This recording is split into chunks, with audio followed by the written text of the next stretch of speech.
Kiln cast glass is a way of forming glass in a kiln. So you make a mould of around a model, and then you take the model out of the mould. Very often the model's made in wax, so you would steam the model out of the mould, and then you cast glass into the mould.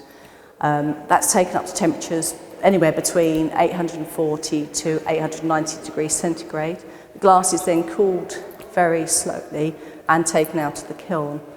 So in general, a lot of the work that's made is what would be classified as decorative objects or sculpture, and the work at the museum in the park is all of kiln cast glass, and they're sculptures. The focus of the exhibition is 3 generations of glassmakers.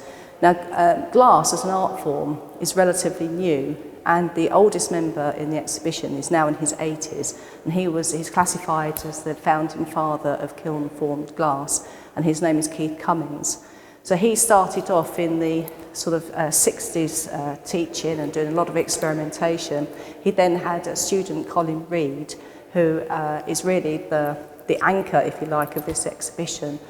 Colin was a student of his and at the time of the experimentation, and he set up his studio in Stroud more than 40 years ago now. And then over that time, he's always had assistants working for him.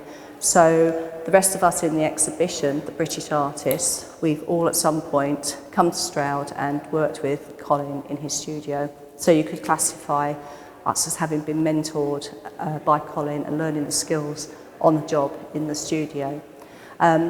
The actual originating exhibition of this was held in 2 museums, one in Shanghai and one in Taiwan. And there were 2 founding people of these museums called Chang Yi and Loretta Yang. And we decided it would be really nice for the exhibition on its outing in Stroud to actually have work by Loretta Yang and Chang Yi. Chang Yi was one of the curators of the original exhibition, and sadly he passed away in 2020 when our exhibition was in Shanghai, and so we dedicated the exhibition to him as it was the last exhibition he curated before he died.